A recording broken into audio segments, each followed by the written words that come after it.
You a couple of slides on where we're at with the Sonoran pronghorn and the need to take them to Mexico. You've heard 2 or 3 different discussions on the program. The nucleus of the captive herd that we talked about was the loan of 5 animals from Mexico. We caught them in the early 80s, early 90s, brought them into the captive breeding program. And the issue that we see with the Sonoran pronghorn is Highway 2 seems to be an impermeable barrier. Highway 2 is the road that runs just south of the international boundary. We've had large numbers of pronghorn collared on both sides of that highway, and we have only one of those animals that ever crossed Highway 2, found Mexico not to its liking, and shortly returned back. So we've got a division between the two, and for genetic purposes, we're going to go through, as I'll go through this, with a recommendation. So you can see they're listed both in the U.S. and Mexico as endangered. At one point in time, our population was about 21, a critical issue, and that's when it was determined that we should engage in captive breeding. In 2004, the breeding program was initiated, and since that time, we've been very, very successful. We have additional breeding pens that have functioned quite nicely. Our population now is upwards of 400. We have been asked by Mexico to assist them. Some of our staff are in the very near future going to go to the Pinacate Biosphere Reserve with the materials to duplicate our breeding pen. So our idea is to, assuming commission approval, to take 6 animals from Arizona to that breeding pen in Mexico. Again, the recovery criteria for both countries, and our goal in every recovery program that we have is to move towards delisting.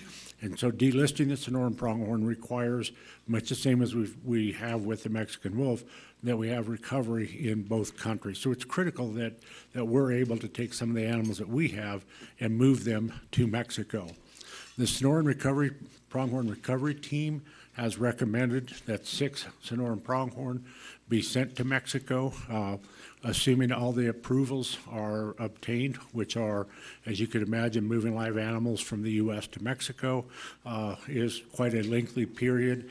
And in the tongue of the country that we're taking them to, there's papeles, papeles, and más papeles, papers, papers, and more papers.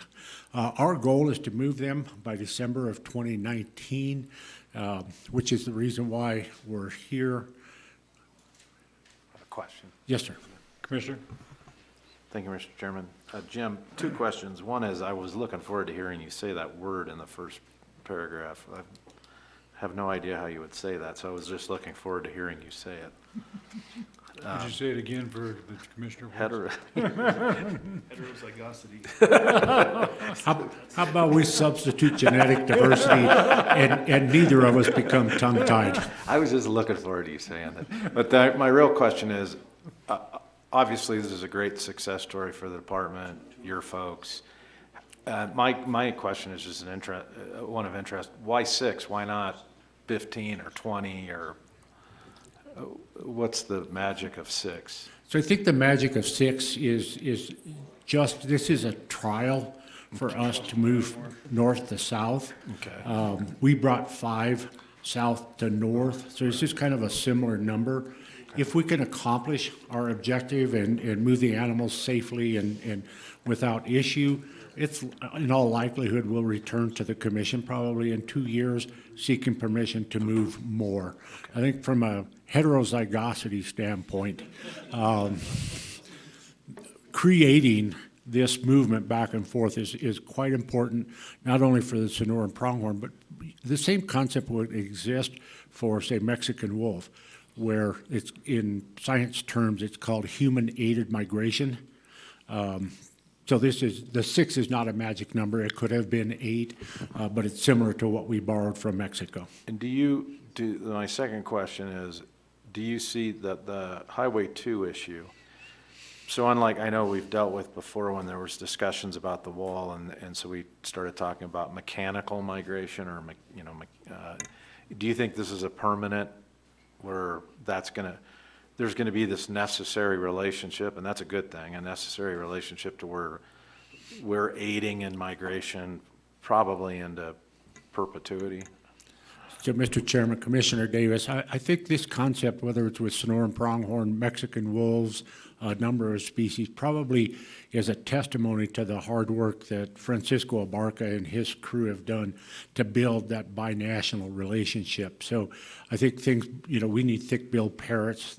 They need Sonoran pronghorn. So I guess a short answer to you is I believe this has a potential to be a continuing effective program dealing the biological needs from a number of species. Mr. Chairman.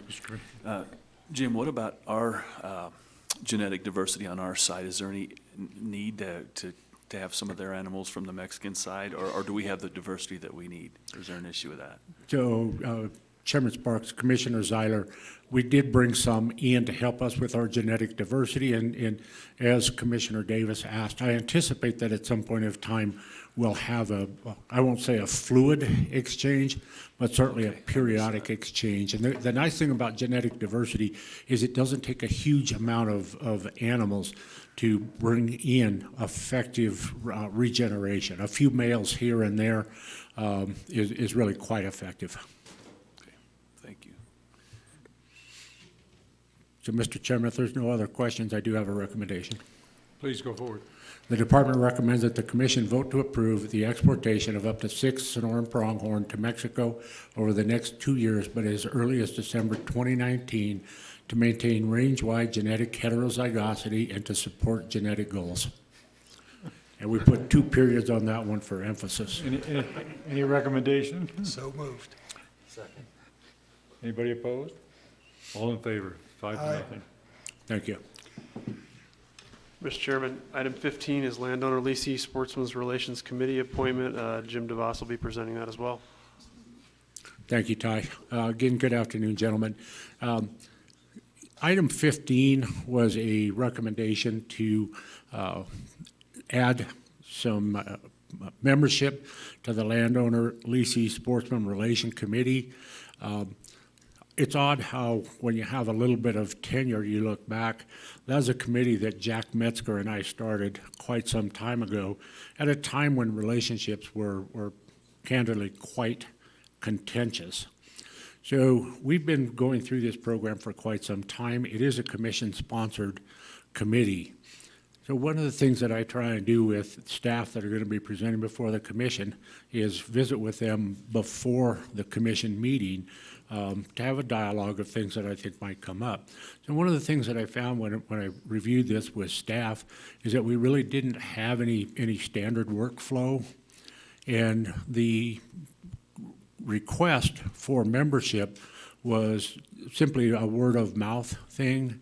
I think and subsequently I've had some input that there are other folks that might want to be considered, but because of the lack of standard work and the lack of announcement to both the sportsman community and the livestock community, a lot of folks were not aware of it. So we do have 2 people that I think would be acceptable, but I also would ask the commission to consider tabling this item until the December commission meeting, and that we develop leader standard work that will allow the department to do a better job of not recruiting the folks, because again, we have two very good candidates, but not disenfranchise others that might want to serve on this committee. So that would be the ask of the commission today. Mr. Commissioner?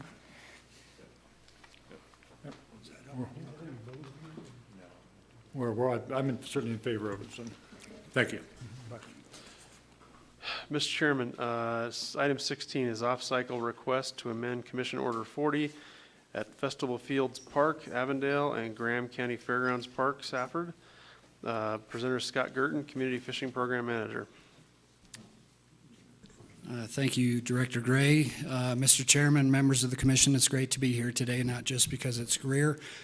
It's in Greer, but items 16 and 17 pertain to continued growth of the community program and bringing new or enhanced opportunities. for people to go fishing in these communities. I'll take you back a little bit. Back in 2014, the community fishing program began its expansion with pretty ambitious goals to, first of all, focus on getting close to home opportunities established, but by 2025 to grow this program to accommodate 200,000 anglers. And if you look at the number of waters and communities we've been adding, the growth has been aggressive these past few years with the the potential addition of Festival Fields and Graham County ponds in Safford. We are on track by 2020 to most likely be at 50 waters by the end of next year. We've got a park in Peoria being built, another one in Gilbert, and another one in Buckeye is being discussed right now.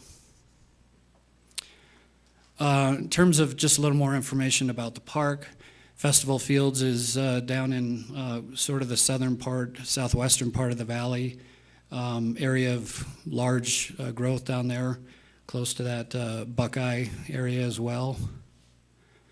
What makes Festival Fields sort of unique was that it was one of the first communities that we've sort of dealt with that are building these ponds with the idea of including recreational fishing as part of park renovations. A lot of times they'll just, build a pond just for a water feature or something like that, and that's how this program actually got its start, by coming into communities where they actually had ponds established.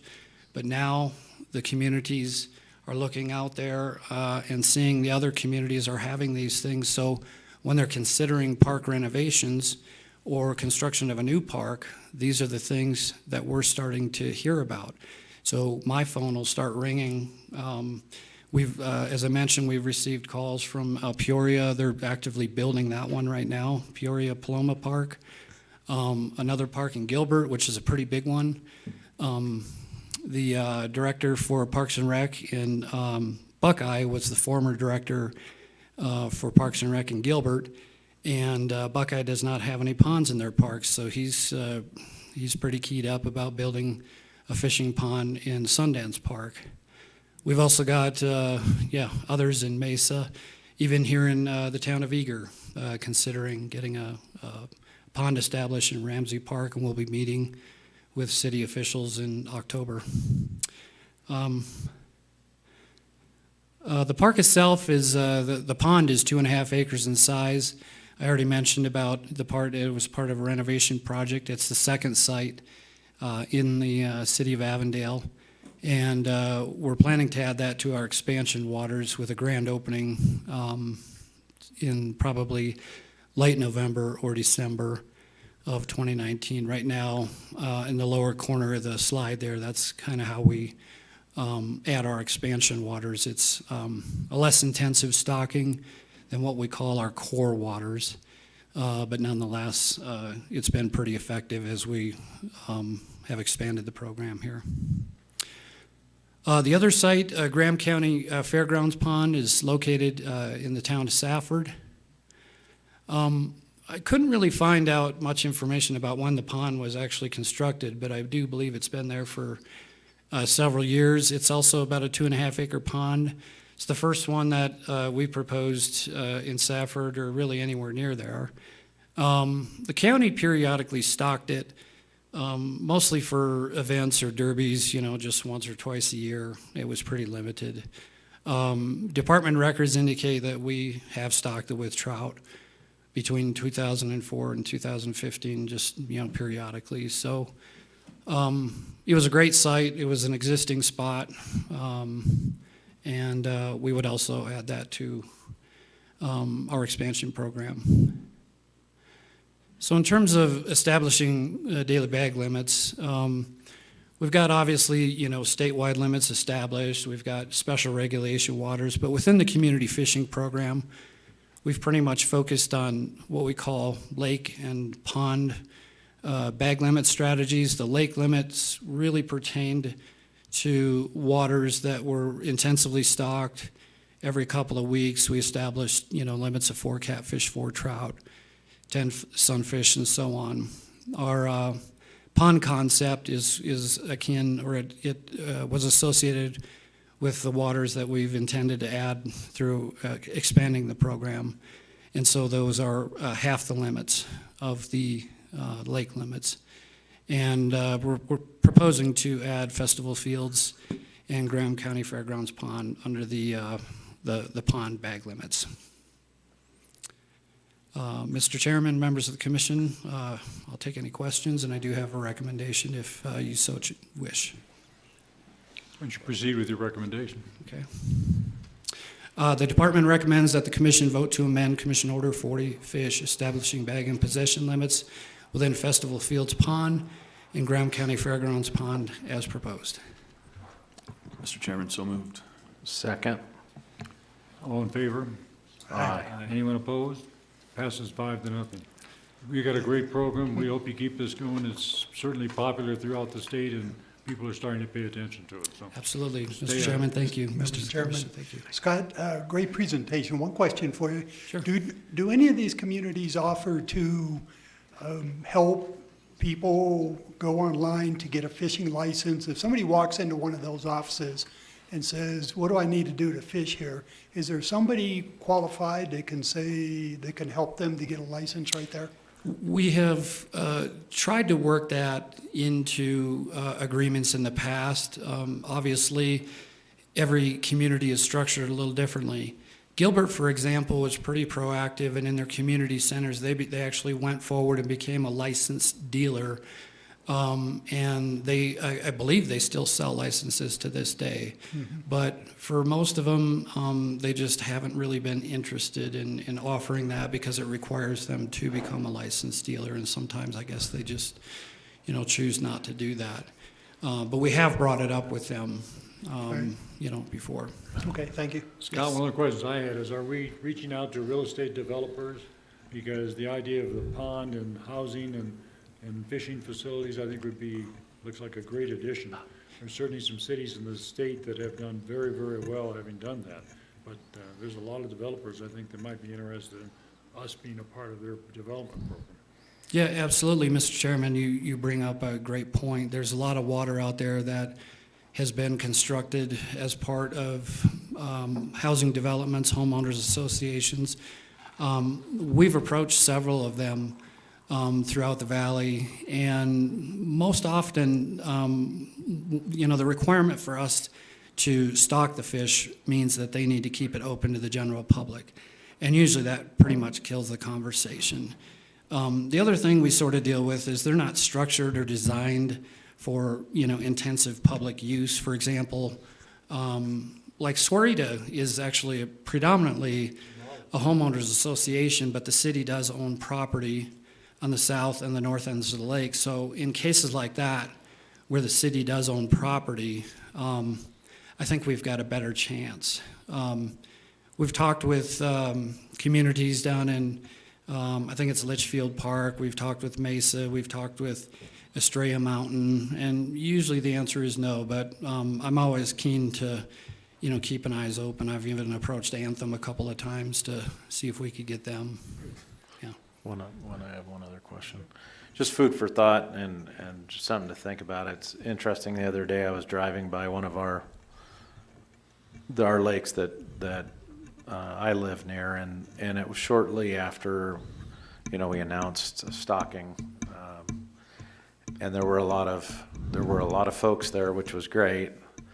There were a lot of folks that were, the way that calendar worked, well, kids were in school, they were there, let me just put it that way. Mm-hmm. We thought about not posting when we're stocking and where, in the case of the community lakes.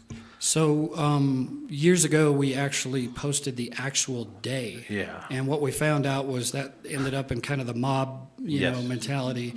So instead, we went to the week of. So all our calendars, including the trout stocking calendar, will designate the week of. It could be that Monday through Saturday. So it kind of keeps them on their toes, but at least it gives them a general idea without telling them the exact day. I would just ask you to think about it some more, just from Yeah. a standpoint of making sure that there's opportunities for all age groups, and it's just something I notice when I'm out among the two that are near me. Yeah. And that's a Absolutely. good point. I mean, Tuesday is Payson Day. So if you, even within the week, if you rotated that pattern, even that would help. Absolutely, Mr. Chairman, Commissioner Davis, Commissioner Grugenauer, thank you for that. Mr. Chairman, that gets us to item 17, agenda items 17 through 20 are first read items. Commission may choose to take action on these or direct the department to place them on the consent agenda for the next commission meeting. Item 17 is intergovernmental agreement with Graham County and designation of Fairgrounds Pond as a community fishing program water. Scott Girton is our presenter. Again, thank you, Director Gray. I've already talked a little bit about it, but just to give some additional information, I first approached the county back in about 2014 when I came into the program because it had all the features we were looking for, and I just couldn't get get traction associated at that point. But I was actually back in Graham County for a stocking of white aimer up at Riggs Flat, and I stopped into the site, and geez, it's just perfect, for it. So I approached the county again, and this time finally got through. As I mentioned, I already talked about the stocking periodically by the county. But the site is perfect. It's got everything we're looking for. It's got good water source, open access, availability for parking, restrooms, picnic areas, trash cans, the whole thing. It is close. Sometimes when we look at these things, we try to, get something that isn't within 5 miles because then we're duplicating effort. So there's a couple of opportunities that are nearby. In Roper Lake State Park and Dankworth Pond State Park, but the difference being is those are state parks and do require people to pay an access fee to get into.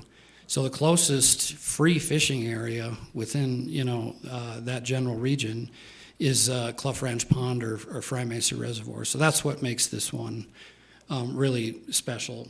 Plus it's close to downtown, close enough that kids could take their bikes down there after school or whatnot. In terms of the agreement itself, all of our community fishing agreements are structurally nearly identical. The big tenets are for us to stock the fish, do regular water quality measuring. We put out the signs, notify people of bag limits and license requirements. We conduct angler surveys, obviously enforcement of game and fish laws and that sort of thing. The big obligations of the partnering entity are obviously to manage the park, maintain the park in good standing, maintain water quality that's sufficient to sustain fish populations year-round. Each of those, we put in a fee schedule. I base that, and those are sort of unique to the partner. The way I calculate those, or I calculate exactly what we anticipate, stocking into that water, and we target a, 20 to 25% of the total cost of fish is the fee that we ask of our partners. Other than that, standard boilerplate language, is included in these agreements. Really nothing is unique about this one other than this is a county government that we're dealing with rather than a municipality. So that's, I guess, the main difference. Send me a copy of one of those, would you? Absolutely, and there should be, The one in here? yeah. Okay. Yep. Thank you. Furthermore, just back to the vision that we did in 2015, one of the things we've obviously considered about growing this program is to be financially responsible, which is where these fees come in to help defray those costs. In that approach, we targeted a minimum of 20% of program funding that would come through these intergovernmental agreements. And right now, as a program wide, they're covering about 22%. So we're right on track there. In terms of designation of Graham County Fairgrounds as a community fishing water, that would give, obviously give anglers an option to utilize community fishing license, which is consistent with all the other community fishing waters. So with that, I will take any questions you may have. And I also have a recommendation. Would you go ahead with your recommendation? The department recommends that the commission direct the department to place this item on the consent agenda for the next regular commission meeting. Mr. Chairman, since we already approved the bag limits, we just want to go ahead and approve this IGA and I actually do have language and a recommendation if you choose to take action today. All in I favor? think we showed our hand. You have Go ahead and unanimous play it out. consent to do that. Mr. Chairman, members of the commission, thank you. So the department recommends that the commission vote to designate Graham County Fairgrounds Pond as a community fishing water and to authorize the department to finalize negotiations, execute and amend as necessary intergovernmental agreements and any future sub-agreements between the department and Graham County to conduct community fishing program for an initial period of not more than 5 years, commencing approximately September 30th, 2019 through June 30th, 2024, and to authorize the director as secretary to the commission to approve the agreements as recommended by the Office of the Attorney General. That's a mouthful, but So approved. Bring us some more of these. So moved. Second. Approved. Mr. Chairman, members of the commission, All in thank favor? you. Aye. Unanimous. 5-0. Thank you so much. Mr. Chairman, we're going to ask to pull item 18 to, Well, I was going to have fun with Clay on this one. You're pulling it? yeah. Because it was Forgive going to that. be in effect through 2013, according to our book. With that, we'll move to item 19, which is a cooperative agreement with New Mexico State University. Presenter is Jim DeVos, Assistant Director. Thank you, Ty.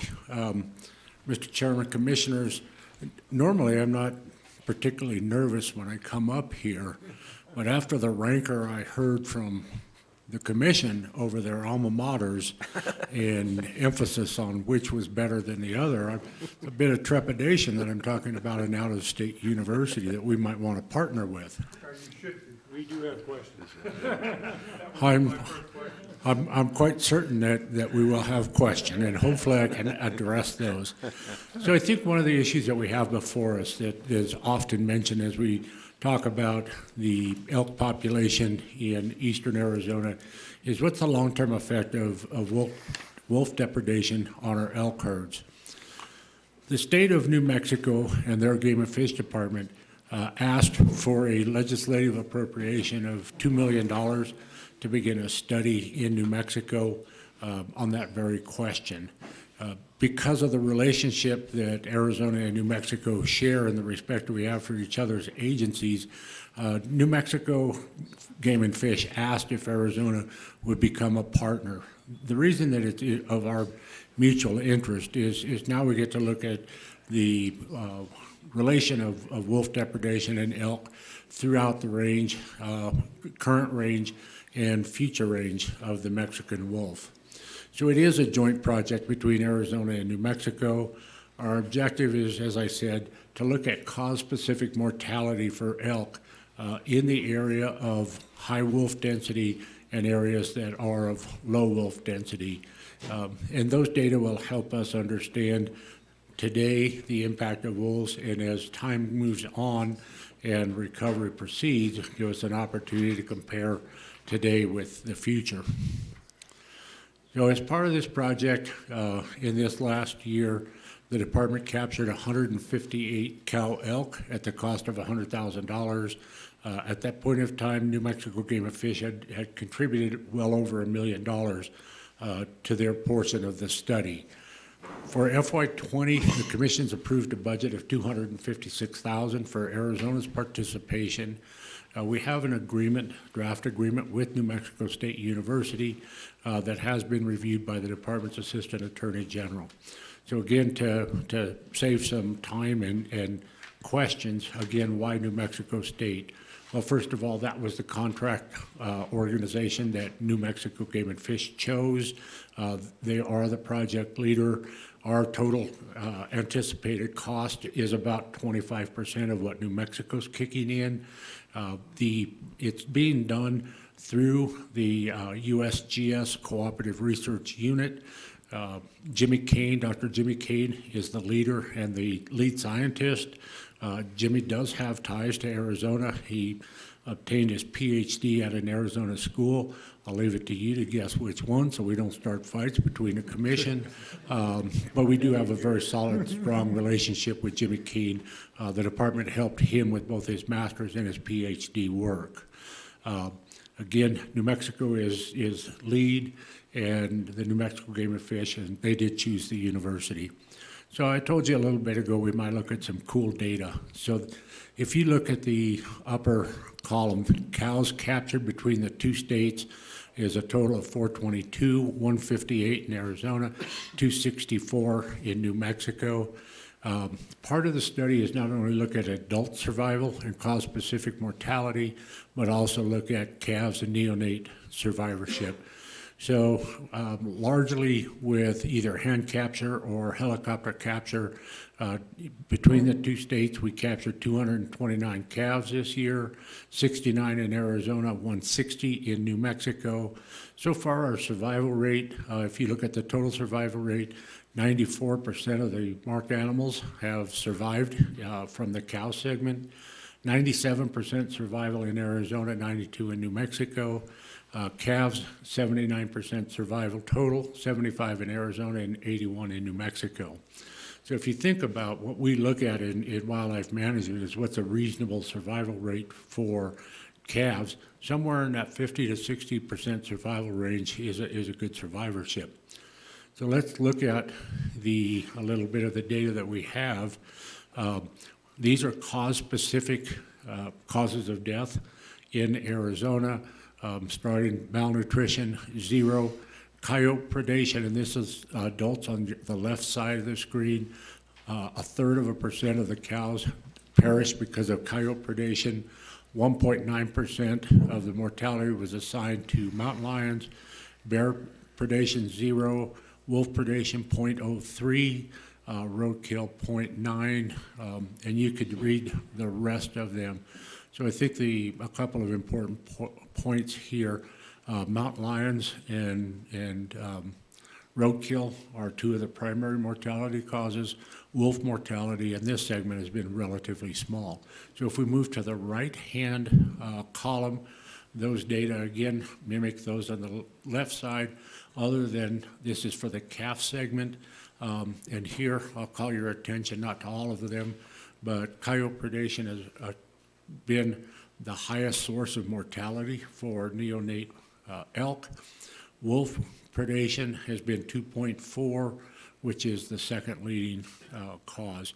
I think to some of us that were involved, the relatively larger proportion killed by coyotes was a bit of a surprise, and at least the data to date, the fairly low number of predations by wolf is also a surprise to us. So I do have two recommendations. It is certainly the commission's prerogative to ask this to be put on the consent agenda, but given the fact that we intend to do some additional captures prior to the December meeting, if the commission would consider taking action on this today, it's not a time critical, but it would certainly help us to move forward if we were to act on it today. Any recommendations? I'm good with it. Let's go. So, Mr. Chairman. Everybody in favor? He's going to read the Okay. recommendation. So, Mr. Chairman, the department recommends that the commission approve the cooperative agreement between the department and the regents of the New Mexico State University, and to authorize the director as secretary to the commission to execute the agreement as provided. All in favor? I'll make that motion that we accept the recommendation of I'll the second department. it. Anyone opposed? Carry 5-0. Thank you. Thank you. Commissioner, Jim, I want to compliment you on your wise decision to explain New Mexico State as opposed to the U of A Wildlife School down there. They're paying 3/4 of it. I can see that. The most important thing of it is you recognize that we have adequate people who do a lot of work along these lines too, and hopefully we will always be able to use our facilities and our people as much as possible when there is that opportunity. So, And you can Mr. skip ASU, but don't give up NAU and U of A. So, Mr. Chairman, I think we and Commissioner Brake, I think we in the department view our universities as equal opportunity partners, and we do have extensive intergovernmental relationships with the primary school in central Arizona and then the other two as well. Good answer. Wait till your next recommendation goes. Mr. Chairman, before think he's just that one got goes any further, schooled. before that one goes any further, item 20, excuse me, item 20 is establishing memorandums of understanding with primary federal agencies with land or jurisdictional authority in Arizona. Presenters Clay Crowder, Habitat Chief. Better hurry, Clay. Thank you, Mr. Director. Commission, good afternoon. So in the course of my duties, often we coordinate with federal land management agencies or jurisdiction, and we're going I'm through sorry, Clay, where did you go to school at? New Mexico State. Yeah, there you go. I'm in safe hands at this point. That's what you Go do. Aggies. What happened to moving on time? Must have been a good lunch. The commission was You're looking for work over there? I may be after this. So the sort of is working, taking a look at what existing agreements we have in place or master's memorandum of understanding. In particular, this started with Bureau of Land Management. Right now, as I've shared with you before, under the Department of Interior, there's been a direct alignment to work with states as much as possible in supporting the state's management authorities, et cetera. The department has an existing MOU with BLM, as an example, that was executed in 2007. Started taking a look at it. Since that time, there's been additional language that the commission likes to see in agreements. 3 whereas clauses, which I'll lead the commission through later in the presentation.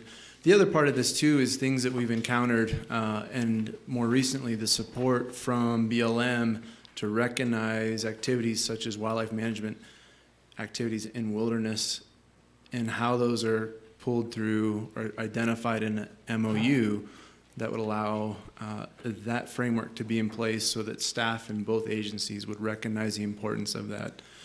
And as we started this process, other opportunities popped up. Fish and Wildlife Service is very similar. We do not have an existing MOU with Fish and Wildlife Service. There's a real need, in my personal opinion, to make hay while the sun is shining with regards to the relationship with Department of Interior and more specifically with the Region 2 Fish and Wildlife Service Office. We do have an existing MOU with Forest Service. It was established in 2010. In all truthfulness, there's been times where some of those conversations say, oh, that's an old MOU. It's challenging for us as a Forest Service to look at that. And so there's need for us to be agile and doing sub-agreements underneath them, but also identifying the authority of the commission, the authority of the department, and how we enter into either smaller agreements or set up a framework that allows us to do what we do best. And so we wanted to take this as an opportunity to cover, I know it's a lot of topics, a lot of agencies, essentially, but would give the department the ability to, at the discretion of time, ensure that the commission's authorities are recognized, the department's authorities are encased, legal review from not only our attorneys general, but also the solicitors with the associated agencies to move forward and finalize these, which would allow us to be, again, adaptable. I'll cover some of the points from what we'd like to be seeing within the Master MOU and BLM. The purpose of the updates really is organizational changes the commitment from the state director that cooperating agency status would be provided. That's not something that's captured in there right now, but it's been a verbal commitment from Mr. Suazo, and it's important for us to quite literally have that on paper and agree to how we move forward. The other ones, as examples, research and data sharing. You know, under Secretarial Order 3362 right now, we are looking at ways to see what wildlife movement corridors and how we're either moving funds or doing the work associated with that. Another dynamic would be in support of recreational shooting activities on federal lands. You're familiar with BLM evaluating microsites on their lands around the Phoenix area and how that could play into an MOU. I already touched on the wildlife management activities within wilderness, but specifically calling those out so that it's aware, staff can see it, and recognize the importance of it. And again, one of the most important, my perspective, is the principal language for the commission and department authorities. I want to touch on the Forest Service. We pretty much went over these. There's some similarities. Ironically, within the Forest Service, there is a commitment that we would be a cooperating agency. We've had to remind them of those things repeatedly. And so being able to refresh or update that MOU so there's not the excuse that it's rather old wouldn't stand in the way. And then looking at the Bureau of Reclamation, I didn't speak about them much. They are a jurisdictional authority in Arizona. It's the lower Colorado region, in either from funding aspects or authority over certain areas along the Colorado River or areas where they have the jurisdictional authority. We may have agreements, but nothing as a master MOU that would allow us to be dynamic and agile with that. And so some of the other ones on the Fish and Wildlife Service would be with regards to wildlife management on national wildlife refuges. And I'll give you a really specific example. Every now and then, the department works with the Kofa National Wildlife Refuge regarding bighorn sheep surveys and or types of activities. Each time we do that, we set up a new agreement. It comes before the commission, and then they move through that process. An MOU would allow the same thing, but it would ensure that there's consistency in each sub-agreement that would follow that recognizes the department's and the commission's authority. And so this is the principal language, 4 whereas clauses. I can read through these. Primarily, the commission has a statewide authority and responsibility for management actions related to fish and wildlife populations within the state of Arizona. The Arizona Game and Fish Department acts under the authority of the commission. The federal, insert federal agency name there, is responsible for primarily the habitat associated with the public lands within the state of Arizona.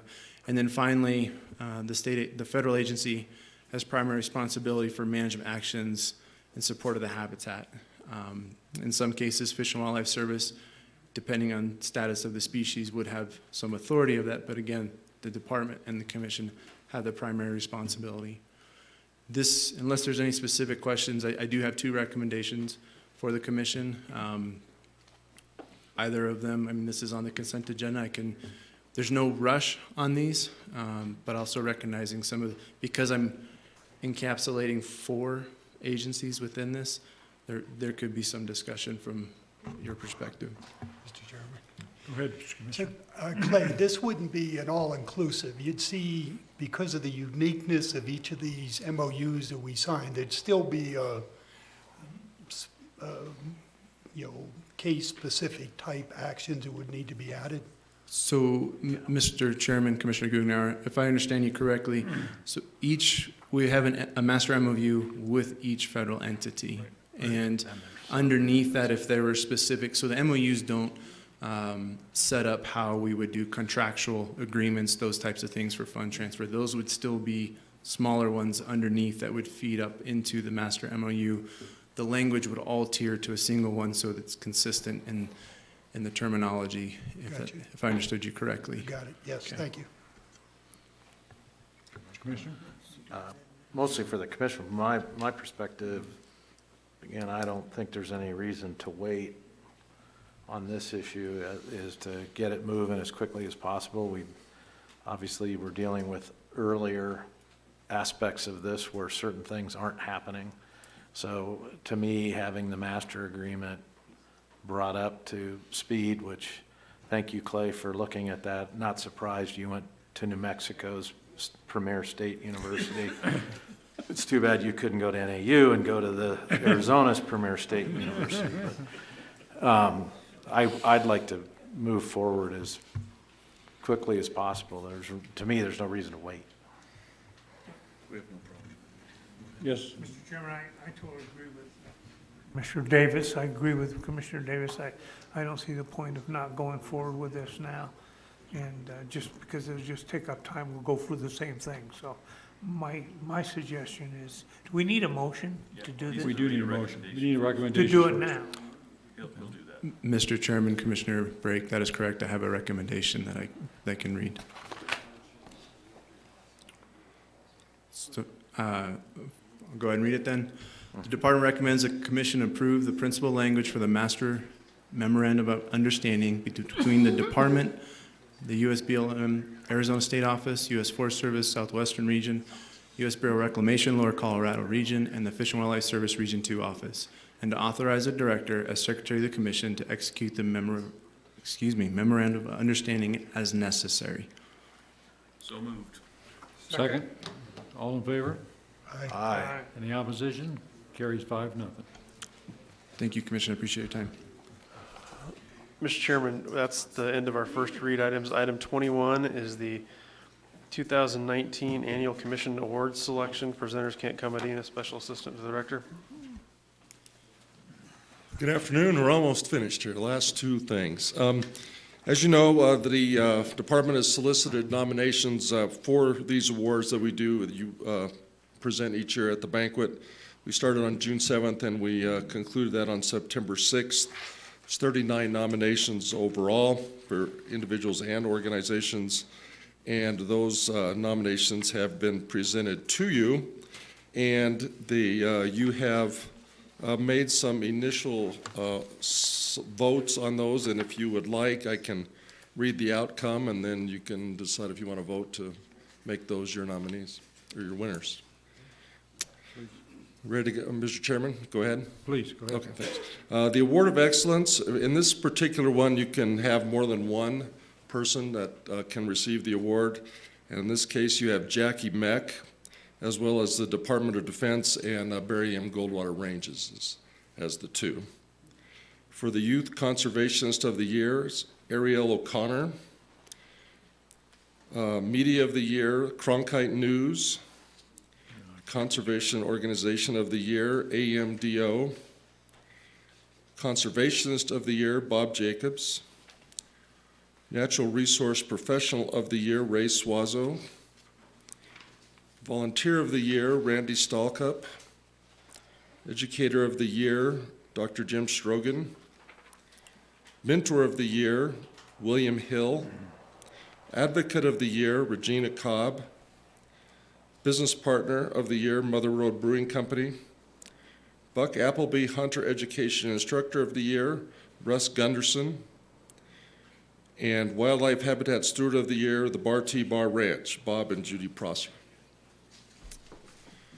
So at this time, Mr. Chairman, can I make one suggestion that maybe wasn't contemplated in the issue? Ray Suazo was also nominated for Advocate of the Year, which we have the option of having a federal and state advocate. If he were to be Advocate of the Year under Advocate of the Year, then that could allow for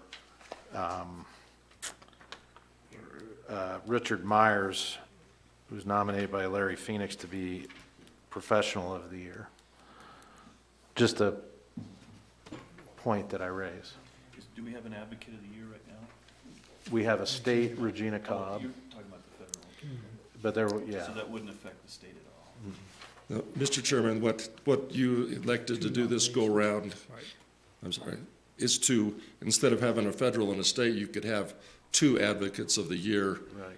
Theoretically, you could have two state, two federal, but in this case, you have one of each, so you could do as Kurt suggests. Mr. Chairman, just for discussion, I thought we just discussed this last year, and I don't have an issue with that at all, but I thought we had just taken that Advocate of the Year down to one single one rather than You have had to. the option, That's what our discussion was, to have an option whether to do. Okay.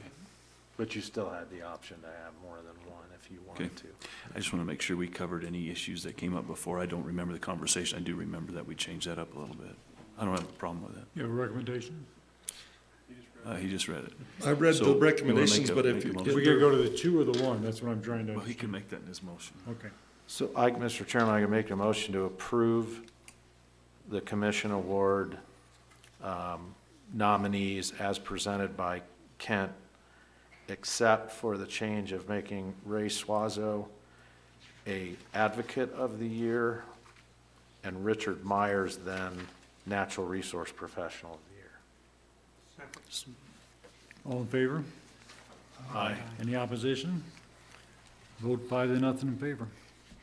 Thank you. Mr. Chairman. Mr. Commissioner? Kent, would it be possible for you to, at some time, could you email us or something, the results of this? Okay, I appreciate it. Oh, that. So we'll have to do that next meeting. Okay.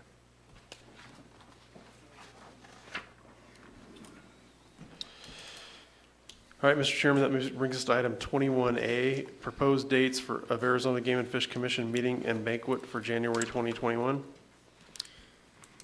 Good afternoon.